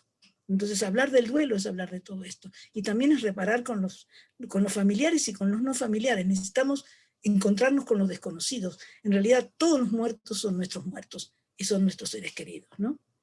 Eso. Gracias. Fabio Fuentes, su pregunta se inscribe un poco en el giro lingüístico. De ahí que le interesa saber la distinción entre la noción discurso y la noción narrativa. Lo que pasa es que el discurso es como que estamos hablando de escuelas distintas. Hay gente que hace análisis de discurso, hay gente que dice no, vencemos en la narrativa. Desde mi punto de vista, cuando hablamos del discurso, también estamos haciendo una diferencia entre hecho y discurso. Y en realidad esa es una diferencia ficticia, porque los hechos siempre se expresan a través de una experiencia de escritura. Y la narrativa nos da esa posibilidad de pensar que podemos transitar en la escritura y que en la escritura está la experiencia y que la escritura también es una experiencia. Y entonces hay más posibilidades de tomar la experiencia en todas sus dimensiones. Yo siento que el análisis del discurso vuelve a trabajar con categorías y a tomar distancia. ¿Mm? Yo, Jorge, ¿cómo te llamabas? ¿El compañero que habló? No. ¿Cómo me dijiste que era? Ahorita Fabio. ¿Pablo? No, Pablo, yo te Fabio. recomiendo... Fabio. ¿Cómo? Fabio, te recomiendo que leas a Roland Barthes. Hay un libro maravilloso de él, bueno, muchos, pero lee mitologías o lee fragmentos del discurso amoroso y él no hace análisis del discurso. Él lo que dice es que hay escenas de lenguaje, escenas de habla, y que nosotros tenemos que meternos dentro. Y entonces hacer este juego entre lo que el sujeto dice y lo que el que está narrando ve. Y ese es el juego de la narrativa, que no es el juego del análisis del discurso. Pero yo te pediría que por ejemplo, él tiene un texto que se llama El abrazo, en fragmentos del discurso amoroso, y él se pone en el abrazo. Y cuando él describe el abrazo, uno siente que eso sintió cuando lo estaban abrazando, cuando lo están abrazando. Él habla del abrazo como un momento sin tiempo, ¿no? Donde los dos sujetos se encuentran y se detiene el tiempo por un instante.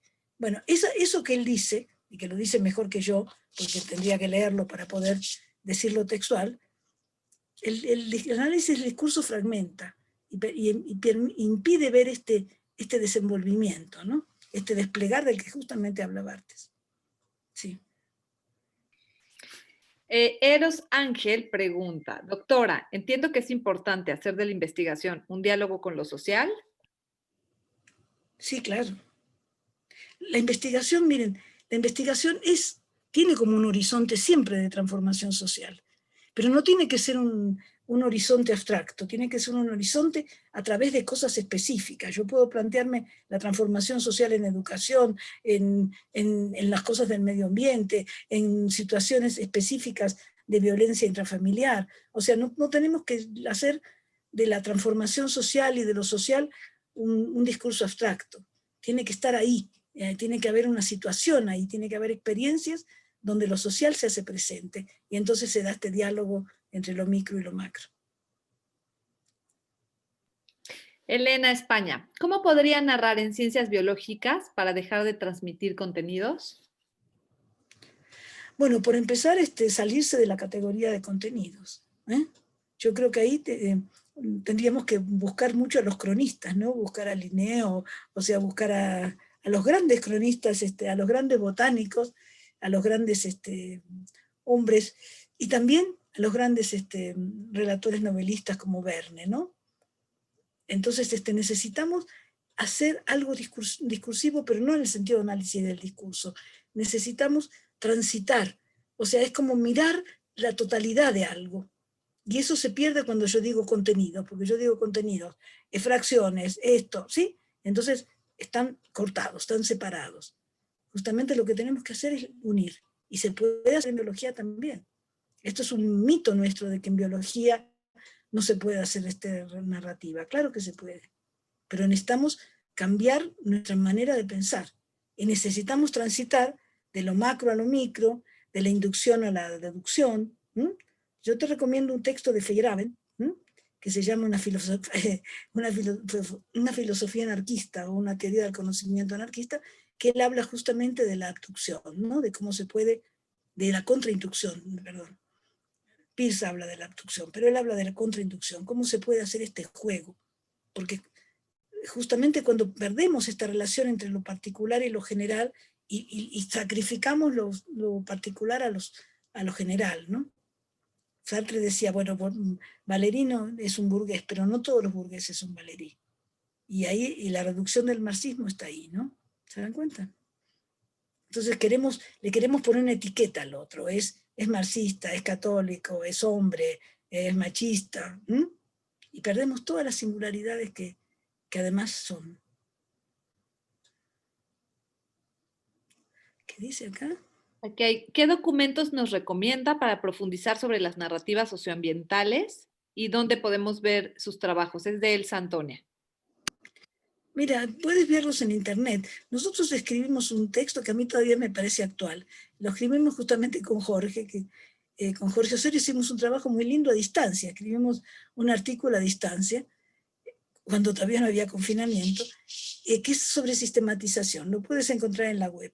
Es del año 2016. Eso te podría servir. Y después artículos míos hay varios, hay muchos, pero tampoco es importante el nombre, ¿me entiendes? Hay mucha gente, está Alfonso Torres que habla de sistematización, está Jorge, está Alfredo Guizo, está Oscar Jara, hay un montón de gente que ha transitado por la sistematización. Y en etnografía, por supuesto, el gran maestro que es Clifford Geertz, ¿no? Entonces, cuando ustedes lean a Geertz, Geertz tiene una sutileza para decir las cosas y para desplegar, y Roland Barthes, yo les recomendaría que lean a Roland Barthes, que lean a Umberto Eco. Humberto Eco tiene un libro que se llama El libro de las listas. Entonces la diferencia entre el escudo, que es sintético, y las listas que van a infinito, ¿no es cierto? Y que a nosotros nos gustan tanto, a mí por lo menos me gustan tanto para marcar lo que hice y lo que no hice en el día, lo que hice y no hice en la oficina, pero las listas tienen su riesgo. Pero el escudo condensado también tiene su riesgo. Son dos maneras de pensar el mundo. Entonces, la posibilidad de las referencias son infinitas. Tú tienes que encontrar un camino. Es como que tienes que elegir un punto y de ahí seguir moviendo el ovillo, ¿no?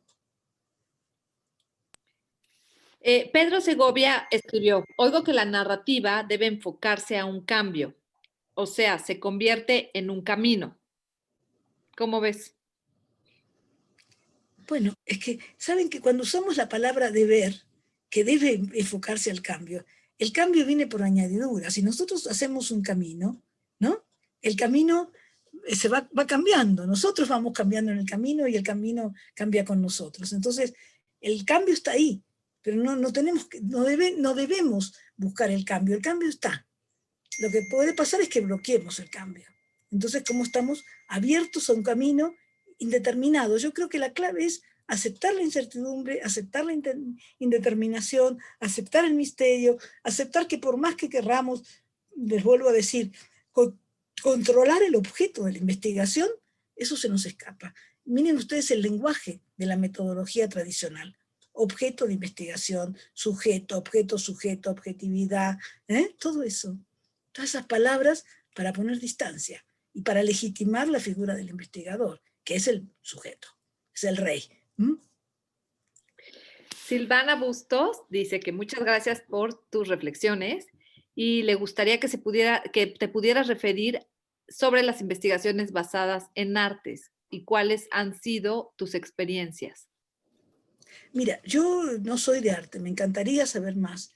Entonces nosotros nos lanzamos con los inmigrantes a intentar hacer talleres de arte, asumiendo que no éramos artistas, e invitamos a alguna gente de arte. Y ahora desde la comisión, el documento que hicimos, el taller que hicimos, que es para maestros, bueno, aquí no invitamos artistas, o sea, tenemos referencias, ¿no? Y lo que tratamos mucho en los dos casos es como de abrir. Nosotros, por ejemplo, en el taller de este año, tenemos una parte final que le pusimos como título para llevar en la maleta. Entonces, para llevar en la maleta tiene montones de referencias, de videos, de textos escritos, para que ellos puedan seguir, como que ese módulo 1, no se acaba ahí, sino que sigue en este capítulo de para llevar en la maleta, para que sea ad infinito, ¿no? Y yo creo que eso es, pero no tiene, el arte, no quiero decir que el arte, yo digo que el arte tiene una singularidad y es algo en sí mismo, ¿no? Pero al mismo tiempo, para nosotros es un camino para trabajar las emociones, para simbolizar las emociones, para entender un poco mejor qué significa educar y aprender. Y eso, el arte es como algo que nos acompaña. Ahora, a mí me acompañó siempre. Yo desde pequeña, siempre, desde niña, amaba el arte, pintaba, me gustaba pintar, iba a los museos, o sea, creo que eso también es un camino, como diría, hay que ser un lector del arte, ¿no? Y hay que practicarlo, simplemente ir a las exposiciones, aquí que tenemos tantas exposiciones gratuitas, ahora no es el mejor momento, pero en casi todos nuestros países de América Latina hay museos gratuitos, hay muchas opciones, y además está el museo vivo, que es la ciudad, la gente, la calle. Digamos que tenemos que ser capaces de leer la vida.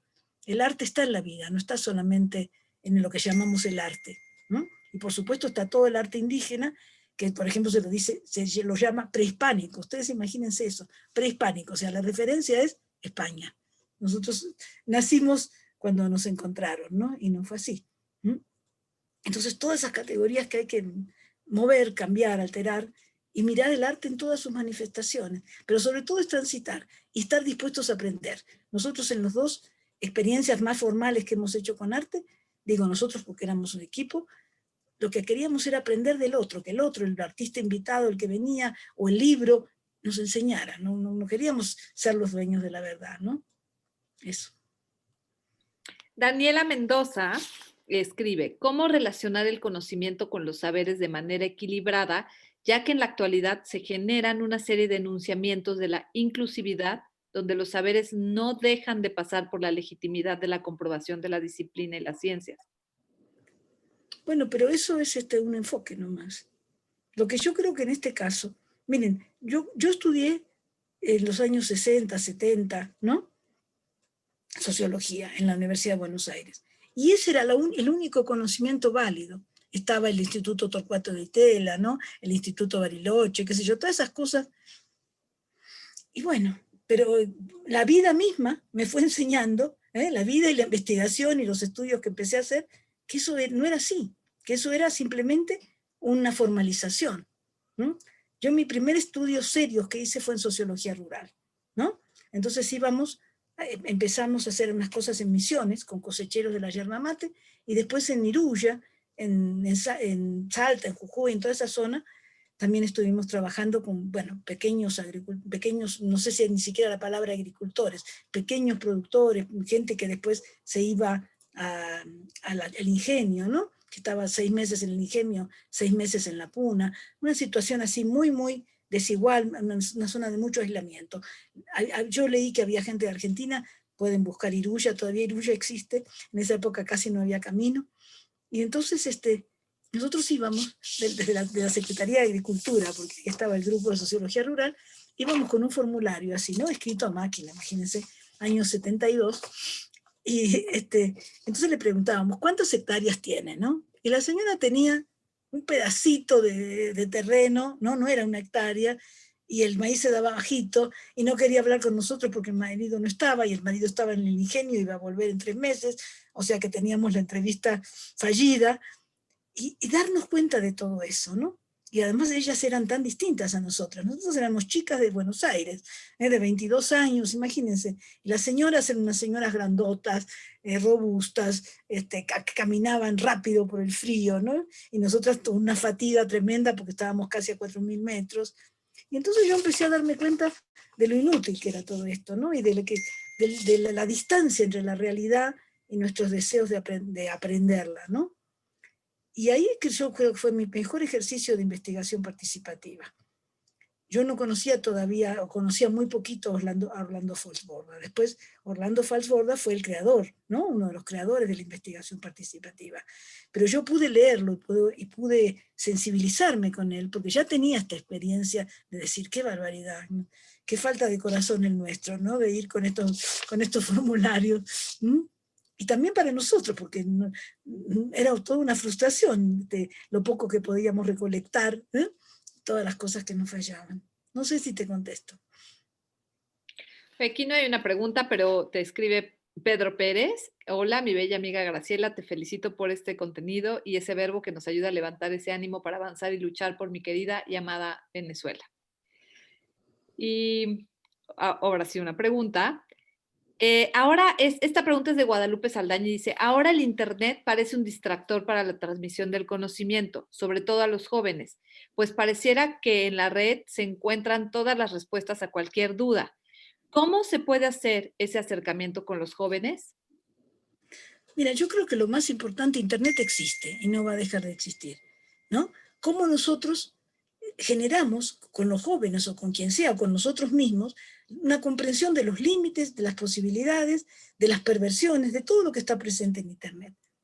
Yo esto lo he discutido muchísimo con amigas mías que están aferradas a la Kindle, ¿no? Y a comprar todo en Amazon, hasta la comida, porque ahora todo el mundo compra por Internet. Y bueno, digo, pero tú te das cuenta de lo que estás haciendo, estás apoyando a Amazon, que es una gran transnacional, pero la gente alguna gente prefiere la comodidad. Yo, por ejemplo, nunca he comprado por Amazon, una sola vez, porque perdí un libro de un compañero y era la única manera de comprarlo. Pero yo no compro por Amazon. Entonces me parece que tenemos que ser muy consecuentes con eso. Y decir, bueno, con esto estoy apoyando a las pequeñas librerías, ¿no? Por ejemplo. Pero no es descartar Internet, porque en Internet hay mucha sabiduría, pero también está mucha simplificación del conocimiento. Entonces tenemos que generar como rutas críticas para poder transitar por Internet y recuperar todo lo que sirve y ser muy selectivos y decir, esto no lo quiero. ¿No? Y eso sí se puede trabajar, podríamos hacer un curso para trabajar en Internet con los jóvenes, si es que es necesario. O simplemente generar otras cosas, ¿no? Yo cuando trabajo en docencia, ¿qué hago? Por ejemplo, les mando un montón de archivos digitales y les muestro que pueden leer, que no tienen que estar simplificando el conocimiento, ¿no? Yo creo que cuando la gente se entusiasma, miren, la responsabilidad nuestra como docente es provocar el deseo de saber. Nosotros tenemos que provocar eso, tenemos que provocar, pero provocar el deseo, no imponer un único saber. Y entonces cada uno camina por donde puede, por donde quiere, eso. Celina Bustos, ¿cómo se podría aplicar la narrativa para comunicar las políticas públicas? Bueno, yo trabajando con testimonios, porque las políticas públicas generalmente se plasman en legislación, por ejemplo, ¿no? Nosotros podemos hacer ahí análisis de discurso, pero no con el concepto de análisis de discurso. Podemos hacer análisis de narrativa de las legislaciones. Por ejemplo, yo dicto una asignatura que se llama Normas Jurídicas, Educación e Investigación. Entonces lo que hacemos es mirar las normas jurídicas desde un enfoque de investigación y desde la teoría educativa. Y bueno, y salen cosas lindísimas. Sería una asignatura perfecta para que un abogado trabajara conmigo. Entonces, yo hago lo que puedo. Si fuera abogado, podría decir más cosas. Pero se pueden decir muchas cosas. Pero hay que tener un enfoque, y el enfoque es el que manda, ¿no? Foucault lo tenía muy claro, pero al mismo tiempo que ese enfoque permita poner en diálogo experiencia y teoría, que permita romper la distancia entre ambas, que nos saque de la categoría de práctica, porque práctica y teoría es falso, porque la teoría siempre es práctica y la práctica es teoría, ¿no?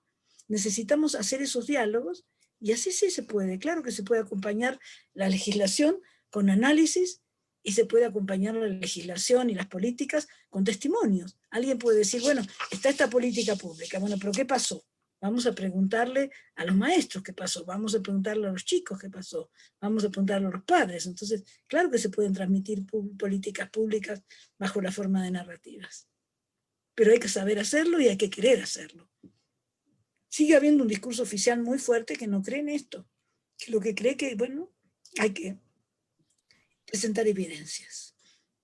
Bueno, la última, Graciela, es de Elsa Salapa y dice, muchas gracias por ayudar a repensar. Tremenda la expresión, todos los muertos son nuestros muertos. Eso sí es inclusivo. Gracias. Bueno. Y bueno, Graciela, pues siempre es una delicia escucharte. La verdad es que quiero decirle ahorita a la audiencia que es de los seminarios donde más reflexiones profundas se provocan en nuestra maestría. Te agradezco muchísimo que te hayas tomado este tiempo para compartir tu experiencia, tus aprendizajes. Agradecemos mucho a las personas que se conectaron. No sé si alguien quiere decir algo, alguien que levante la mano, que quiera participar, para que podamos abrir el micrófono y ver al No podemos abrir y mirar las caras de la gente, no se puede hacer eso. No se puede porque estamos en un formato en el de que solo podemos ir subiendo como panelistas a uno por uno el que quiera hablar, que es diferente. Pero alguien que quiera decir algo, que cerrar, compartir, levante la mano y le abrimos el espacio.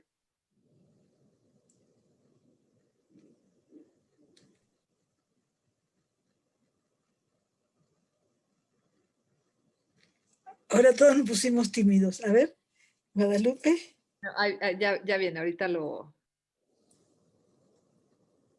Guadalupe, Lorenzo y Connie.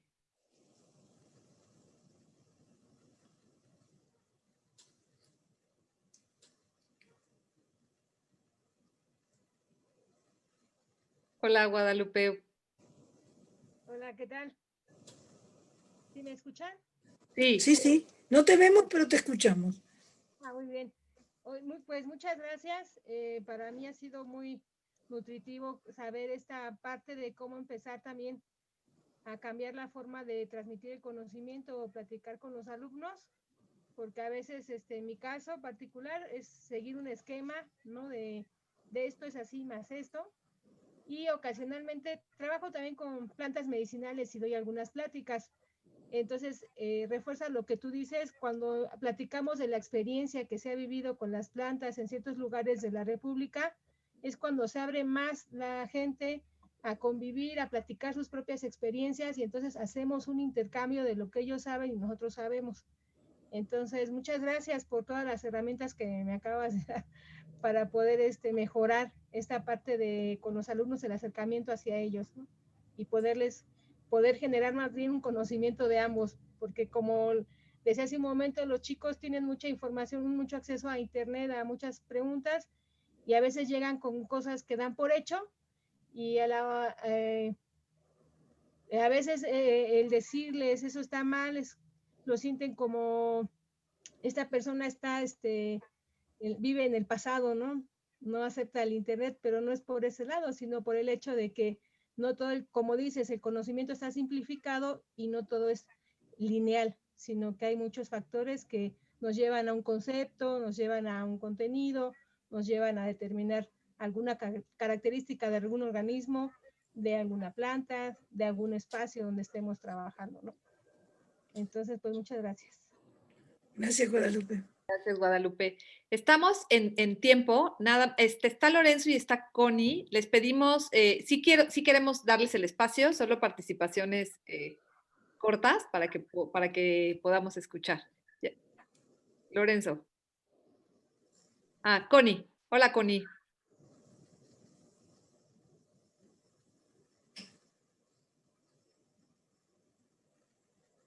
Ok, ahora sí me escuchan. Sí, Connie. Ok, ¿qué tal? Bueno, muchas gracias por esta conferencia, ha sido impresionante. Realmente un gustazo enorme conocerte, Graciela.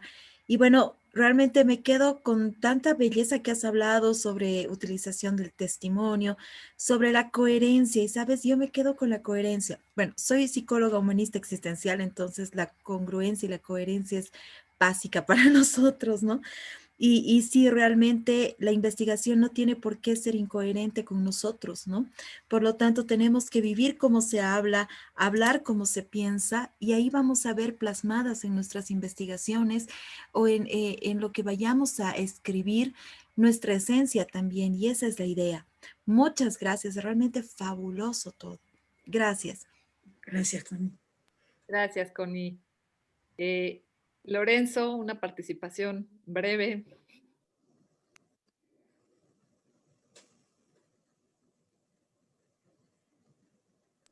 Hola, Lorenzo.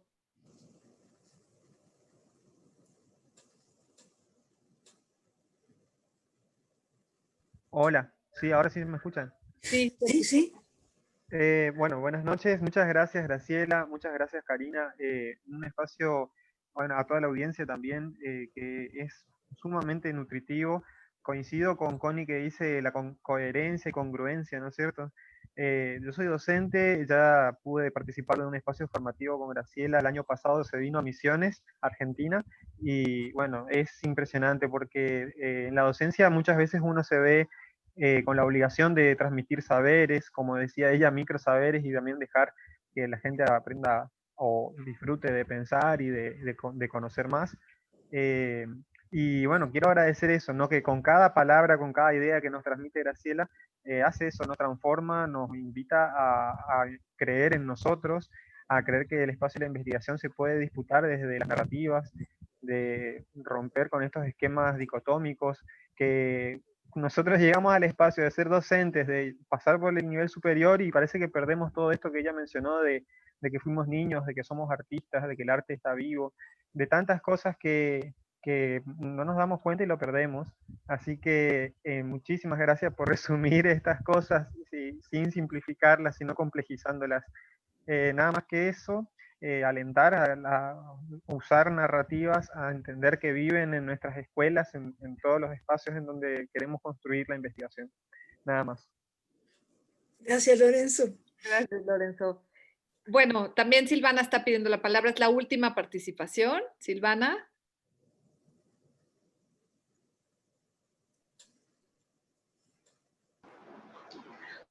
Hola, ¿cómo están? También desde Misiones Argentina. Les saludo, un gusto, Graciela, volver a escucharte. También participé de la charla que mencionó el colega anterior. Vivimos cerca, digamos. Y más que una pregunta, en realidad es un comentario, una reflexión que me pareció muy interesante y que me voy a dormir con la duda, digamos, de cómo hacer, de cómo pensar, porque hoy mencionaste, Graciela, que el autoritarismo es no tolerar la ambigüedad y que cuando estamos escribiendo tenemos que romper con el binarismo, instalar la ambigüedad y pienso, ¿no?, desde que muchas veces cuando escribimos desde los espacios de denuncia, y cuando estamos denunciando algo, estamos oponiéndonos a algo, digamos. Entonces es como que me quedo con la duda, me voy con la pregunta de cómo romper con ese binarismo, ¿no?, que muchas veces instalamos en nuestra escritura y en nuestros discursos. Así que eso nada más y gracias por el espacio. Gracias, Silvana. Gracias, Silvana. Bueno, pues nuevamente gracias, querida Graciela. Quiero decirles para cerrar que Graciela, como les mencioné, es parte fundamental de nuestra comunidad de aprendizaje en la Universidad del Medio Ambiente, específicamente en la Maestría de Innovación Educativa. Y esta es una clase magistral que pertenece a una serie que estamos nosotros abriendo para darles una probadita de las reflexiones de los espacios que estamos generando en la Maestría de Innovación Educativa para la Sostenibilidad, para que juntos repensemos, o sea, nos cuestionemos, repensemos la educación, repensemos nuestro lugar en el contexto y en la educación. Y nos gustaría muchísimo invitarlos a que si quieren venir a ser parte de nuestra comunidad de aprendizaje, estamos ahorita justo en las inscripciones, en la segunda ronda de inscripciones a la maestría. Aquí están los datos. Y también de igual forma, si conocen jóvenes, personas que estén interesadas en entrar a estas reflexiones y repensar la educación y diseñar situaciones de aprendizaje o prácticas educativas contextualizadas, pertinentes, nos encantará contar con ustedes para que puedan seguir conversando y construyendo aprendizaje con Graciela y con otras personas maravillosas como ella que tienen muchísima experiencia para compartirnos. Entonces, aquí están los datos. Nuevamente les agradecemos este espacio. Muchísimas gracias. Que tengan una buena noche. Gracias, Graciela, nuevamente. Si tienen quieren informes, ahí en la página pueden solicitar una cita, una entrevista o llenar una solicitud. Entonces, buenas Adiós noches. a todos. Adiós. Gracias. Gracias, Graciela. Gracias.